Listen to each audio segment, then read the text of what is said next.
Maestro. Maestro. Divino maestro. Ah, querido discípulo, apropíncuese.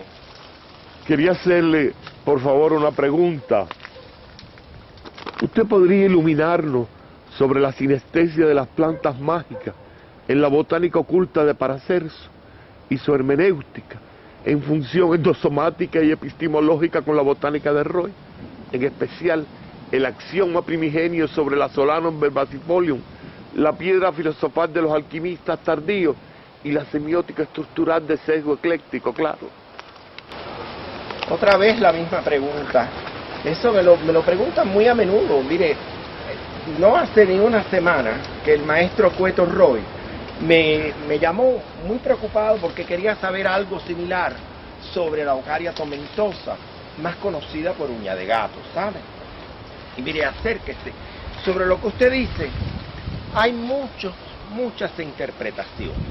Para empezar, hay dos grupos básicamente con respecto a nuestro querido Paracelso, que no sé si usted sabrá que lo que Paracelso tiene delante, usted lo tiene detrás, porque el nombre completo de Paracelso es Aureolo Felipe Teofrasto Bombasto von Hohenheim, más conocido por Paracelso porque él, que era todo menos humilde, se consideraba superior a Celso, el famoso galeno de la antigüedad. Y en este momento hay un grupo de personas que consideran que es el padre de la medicina moderna, porque es el primero que empieza a investigar con las plantas, a hacer análisis, uno de los primeros en creer que los humores en el cuerpo circulaban, y otros sencillamente lo consideran un hereje, lo consideran una persona incluso que había hecho pacto con el demonio, porque no sé si usted habrá leído que él tenía una teoría sobre los íncubos y súcubos. Por ejemplo, apropíncuese, venga, entremos con movimiento ondulante en el recinto ontológico. Paracelso creía que los íncubos y súcubos surgían de cuando un ser humano practicaba la masturbación. Si el hombre era el que se hacía la paja, pues salía un íncubo, y si era la mujer la pajosa, salía un súcubo. Pero volvamos, no olvidemos lo que me preguntó sobre el Solanum verbascum, más conocido en Cuba por pendejera mágica. ¿De dónde viene el nombre de pendejera? Roy, sencillamente, con esos eufemismos típicos, dice que, de acuerdo con las ínsulas cubanas en las que se usara el nombre popular, se le decía también pendenciera, se le decía a veces, ¿cuál era el otro nombre? No recuerdo ahora. El cuento es que él trataba de evitar las connotaciones obscenas, según Roy, no según Roy. El cuento es el Solanum verbascum y prácticamente todos los solanum, porque hay muchos tipos de pendejera. Está la pendejera enana, está incluso el pendejo de perro, pero no vamos a entrar en esas exquisiteces. Todas estas pendejeras o solanum se supone que tienen unas cualidades magníficas para la vejiga, para la vagina, y algunos dicen que hasta para la artritis. En mí no cree, eso lo dice Roy, no yo. Me va a perdonar que el jardín está un poco descuidado, pero usted sabe que con todas estas ventoleras y estos inviernos, la descojonación ha sido muy grande. Volvamos a Paracelso. Como le decía, hay dos grupos. Está el grupo que considera Paracelso lo más grande, el padre de la medicina moderna, y otro grupo que considera que era sencillamente un farsante, que fue expulsado de todas las universidades, aunque él se preciaba de no haber estudiado en ninguna, y que se sabía, y esto es literal, lo dice Paracelso, no lo digo yo, que se aprendía más en un mercado que en una universidad. En lo que sí todo el mundo está de acuerdo con respecto a Paracelso es que era tremendo maricón. Lleguemos aquí, este es uno de mis rincones favoritos, que está bajo la advocación de la Kuan Yin, que ahora no está en su pedestal tradicional porque ya usted sabe, las ventoleras, aquí tuve que tumbar un árbol, en fin. Pero usted estaba interesado en la connotación de la botánica oculta con Roy. Es muy difícil, porque como usted comprenderá, para empezar, Paracelso no tuvo ni puta idea de qué cosa era la pendejera macho, porque esa es una planta americana, o para ser más exacto, es toda una familia de plantas. Y Paracelso no llegó a cruzar el charco, aunque ya América estaba descubierta en tiempos de Paracelso, por supuesto. Y quizás si nos ponemos a especular, cabe la posibilidad de que alguno de los Orsini, alguno de los Medici, cualquiera que se haya lanzado entre los múltiples poderosos de la Serenísima República de Venecia, que se hayan querido lanzar a investigar en América, ¿quién quita que alguno haya descubierto una pendejera y la haya traído? Pero maestro, recuerde los viajes astrales de los alquimistas. Bien, eso es verdad, eso es un aspecto que no se debe olvidar, sobre todo cuando se trata de analizar todos los puntos científicos de la pregunta que usted me ha hecho. Todavía no he querido entrar en la parte semántica, ni en las repercusiones semiológicas, como me dice usted. Los alquimistas, si es que vamos a considerar que Paracelso también era alquimista, y eso se duda. Ya le dije que lo único que está bien claro con respecto a Paracelso es que era maricón. Algunos llegan a decir que era eunuco, pero eso no consta.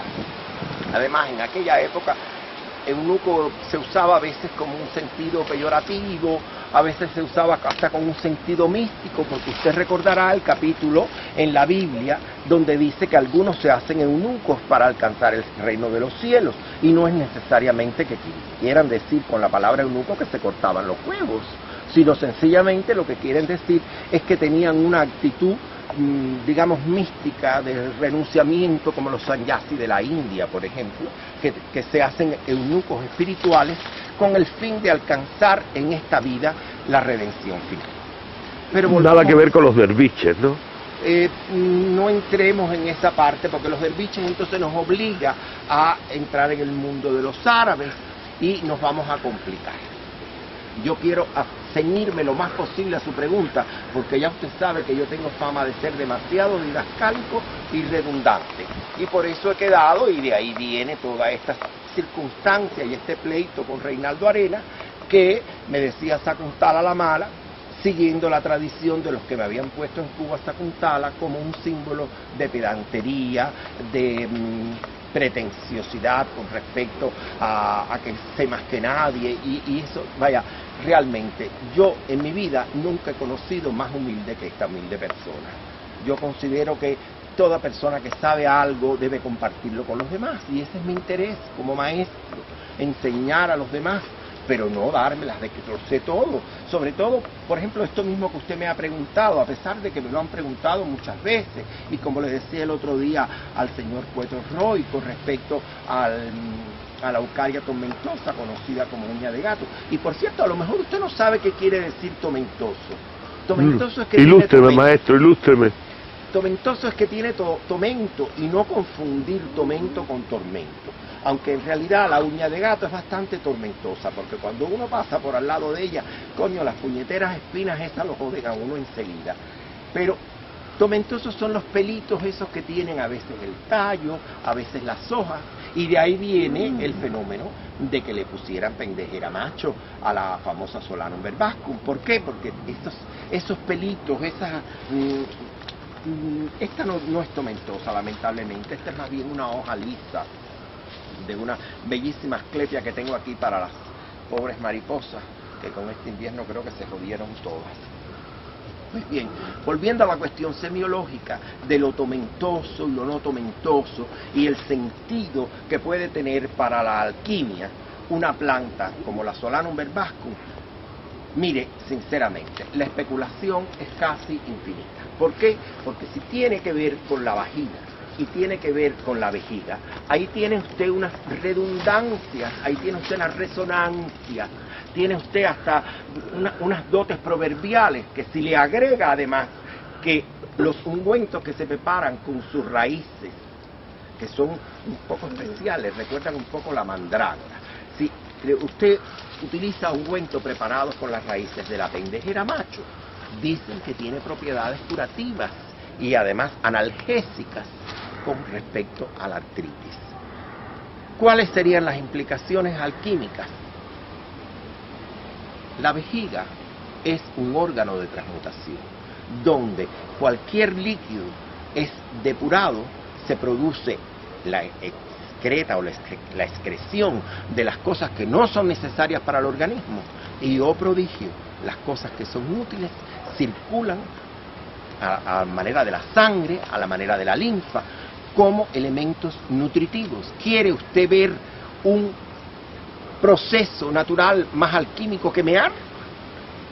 Ahí usted tiene una de las consecuencias o una de las derivaciones semiológicas que usted puede encontrar en la Eucaria tomentosa, y que la puede encontrar en la Solanum verbascum, y en toda planta que tenga propiedades lipotrópicas o propiedades eméticas o propiedades vermífugas. ¿Y licantrópicas también? No entremos en eso. Yo no soy de las personas que creo en que me cago en la madre. Mire, vamos a tener que migrar hacia otra parte, porque da la casualidad de que mi vecino, que no se ocupa del patio, ahora se le ocurrió cortar la hierba. No puedo seguir mis años, maestro. Acabo de cumplir 90. Estuve haciendo una limpieza. Pero bueno, continuemos con lo de la botánica oculta. En realidad la botánica oculta no es tan oculta, porque lo que hacía Paracelso era recoger el conocimiento del pueblo, y por eso él decía que se aprendía más en un mercado que en una universidad. ¿Por qué? Porque en la universidad, de verdad que, y quizás no hemos cambiado tanto, porque han oído ustedes por casualidad algún anuncio de esas medicinas que dan, por ejemplo, para la depresión o para el reflujo ácido. Los efectos secundarios son peores que la enfermedad que se supone que van a curar. Y esos son los médicos del siglo XXI que dejan ustedes para los médicos del siglo XVI. Por eso, en ese aspecto sí estoy de acuerdo con nuestro querido Teofrasto Bombasto, o para decir su nombre completo, Aureolo Felipe Teofrasto Bombasto von Hohenheim. Él consideraba que las plantas tenían poderes curativos, de igual manera que tenían poderes a veces mortales. Y cosa curiosa, la mayoría de los médicos en la actualidad no se oponen cuando alguien dice a que una planta es venenosa, pero si dicen que la planta cura, enseguida le dicen que no, que eso es una mierda, que eso no sirve. A mí me consta, porque yo me he curado muchas cosas gracias a las plantas, y por eso quizás decirle botánica oculta se prestaba para el siglo XVI, pero ahora en realidad los conocimientos botánicos usted se lo encuentra ya no en los mercados, en las plazas públicas, pero sí en algunas personas que tengan su huertecito, o los campesinos de distintos países, los chamanes en algunos lugares. Usted también me quería que le explicara la cuestión semiológica, y en realidad me parece que es una cuestión que se pierde en el tiempo, porque no importa cómo se le llame a una planta, lo que importa es conocer su esencia, y bien usted le diga pendejera macho o bien le diga Solanum verbascum, lo importante es saber cuál es su esencia, cuál es su espíritu, para qué sirve.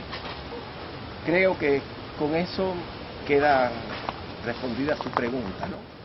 Muchas gracias, maestro. Ha sido usted muy claro, muy preciso sobre todo. Muchas gracias. Gracias a usted, mi querido discípulo. Adiós.